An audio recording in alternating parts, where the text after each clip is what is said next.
नमस्कार दोस्तों, मेरा नाम है विजय कुमार गिरी और मैं आप लोगों का एक बार फिर से स्वागत करता हूं अपने यूट्यूब चैनल जिसका नाम है सुगर क्लासेस फॉर एग्रीकल्चर। दोस्तों, एग्रोनॉमी के 38वें लेक्चर में आप लोगों का एक बार फिर से स्वागत है। 10 क्वेश्चन पूछूंगा। एन आर सुंडा जी की जो बुक है, उसी बुक में से आप लोगों को सिर्फ मैं क्वेश्चन पूछ रहा हूँ, जो कि मैंने अपने यूट्यूब चैनल पर पढ़ाया भी है।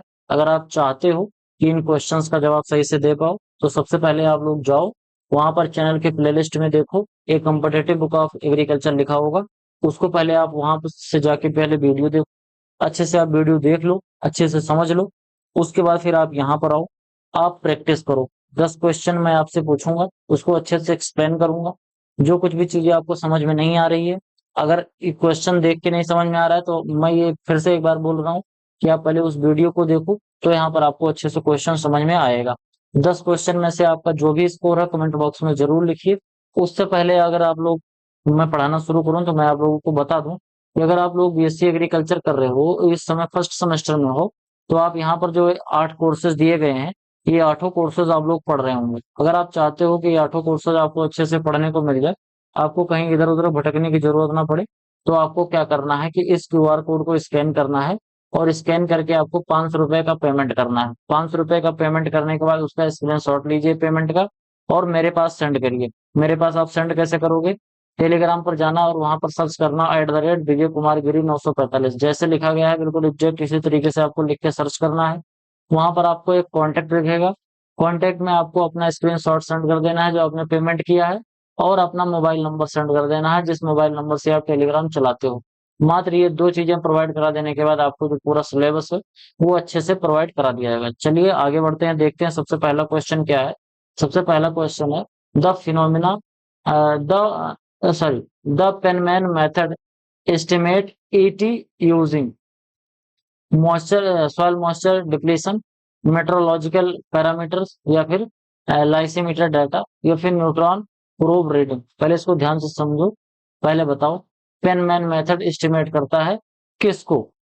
तो ये पेनमैन मेथड है, ये मेट्रोलॉजिकल पैरामीटर होता है एक तरीके का, यानी कि ऑप्शन नंबर जो आपका बी है वो बिल्कुल आपका राइट आंसर हो जाएगा। पेनमैन 1950 में एक इक्वेशन दिया था, integration radiation temperature humidity and wind speed for the precising potential evapotranspiration calculating unlike empirical method. उन्होंने एक फॉर्मूला दिया था मेट्रोलॉजिकल पैरामीटर कि इवापोट्रांसपिरेशन कितना है उसको जानने के लिए। ठीक, तो ये है पेनमैन मेथड, किसमें यूज किया जाता है?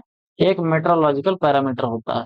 आगे बात करते हैं, which pulse is called vegetable meet. कौन सी ऐसी दाल है जिसको वेजिटेबल मीट कहा जाता है, और जिसके अंदर 23.4% के आसपास, 23 साढ़े 23% के आसपास प्रोटीन होता है? मूंग है, काउपी है, लेंटिल है, या ग्राम है? इन चारों में से कौन सा ऑप्शन सही है? तो आपका जो ऑप्शन है, ऑप्शन नंबर बी बोले तो काउपी।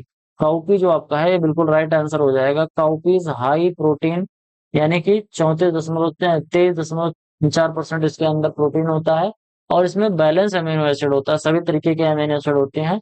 इसी वजह से इसको क्या कहते हैं? मीट कहा जाता है। वेजिटेरियन लोगों को, जो शाकाहारी लोग होते हैं, उनको शाकाहारी लोगों का मीट कहा जाता है, काउपी होता है। ठीक, आगे बढ़ते हैं।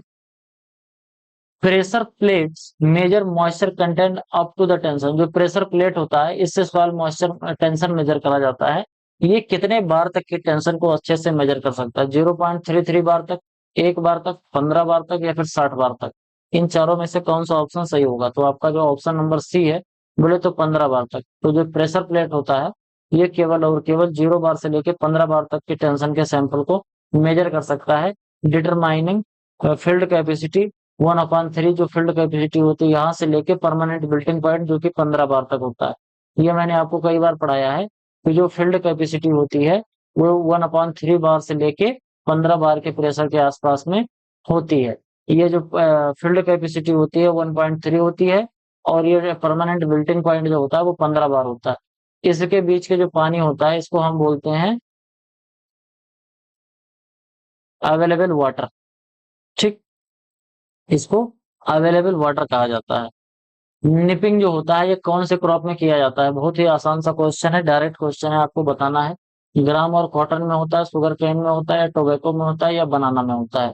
तो ये जो निपिंग वाली प्रक्रिया होती है, ये आपके ग्राम में होता है और कॉटन में होता है। यानी कि ग्राम का मतलब चना होता है और कॉटन का मतलब कपास होता है। तो इन दोनों फसलों में आपका निपिंग किया जाता है। बात करते हैं निपिंग रिमूविंग एपिकल बड। जब चना ऐसे ऐसे बड़ा हो रहा होता है तो चने का जो टर्मिनल पोर्शन होता है वहां से थोड़ा सा तना और आगे की जो 4-5 पत्तियां होती हैं उनको तोड़ देना क्या कहलाता है, निपिंग कहलाता है। इसकी वजह से क्या हो जाता है कि ब्रांचिंग बहुत अच्छी होती है गेहूं चने में और कॉटन में, जिसकी वजह से। और शुगर केन में क्या होता है, रैपिंग होता है जिसको लीफ टाइंग बोलते हैं, यानी कि पत्तियों से 4-5 जैसे मान लो इसे 4-5 गन्ने के पौधे हैं, इनको एक साथ पकड़ के पत्तियों से लपेट के बांध देते हैं तो उसको हम क्या बोलते हैं, वो रैपिंग बोलते हैं या रैपिंग कहते हैं। ग्राम और कॉटन में क्या किया जाता है, निपिंग किया जाता है। अगला क्वेश्चन है field WUE water utilization efficiency consider which water component. Water utilization efficiency में कौन से कंपोनेंट को कंसीडर किया जाता है, ओनली इवापोट्रांसपिरेशन को, कि इवापोट्रांसपिरेशन प्लस इरिगेशन को, इवापोट्रांसपिरेशन प्लस सीपेज को, या फिर इवापोट्रांसपिरेशन प्लस मेटाबॉलिक यूजेस को। तो वाटर यूज एफिशिएंसी में इन चारों में से किसको मेजर करा जाता है, तो इवापोट्रांसपिरेशन में आपका इवापोट्रांसपिरेशन प्लस इरिगेशन, इन दोनों चीजों को मेजर किया जाता है। आपने कितना पानी दिया, कितना इवापोरेट हो गया, इन दोनों को मेजर किया जाता है, जिससे आप जान पाएंगे कि आपका जो वाटर यूज एफिशिएंसी है वो कितनी है। ठीक। अगला क्वेश्चन है which family include spinach and sugar beet. पूछा जा रहा है कि स्पिनाच जो है और सुगर बीट जिसको हम चुकंदर बोलते हैं, ये दोनों चीजें कौन सी फैमिली से बिलोंग करते हैं, चिनोपोडियेसी से, ब्रेसिकेसी से, सोलोनेसी से या पोएसी से। तो इसमें जो आपका राइट आंसर हो जाएगा वो हो जाएगा चिनोपोडियेसी से। शुगर केन शुगर बीट जो होता है, शुगर बीट में शुगर लगा है, शुगर को हम चीनी भी बोलते हैं, तो इस तरीके से याद कर सकते हो, चीनी में Chenopodiaceae. Spinach and Beta vulgaris जिसको शुगर बीट या टेबल बीट भी कहते हैं, share salt tolerant straight in Chenopodiaceae now merge with Amaranthaceae. यानी कि ये सब आपको जो चीजें दी गई है ये सब भूल जाने की जरूरत नहीं है, फिलहाल इतना समझो कि चिनोपेडियेसी जो फैमिली है इसी से ये बिलोंग करता है। आगे बात करते हैं which crop has the highest oil percentage. इनमें से कौन से क्रॉप में हाईएस्ट ऑयल परसेंटेज होता है, कोकोनट में, सीसम में, कैस्टर में या फिर सोयाबीन में।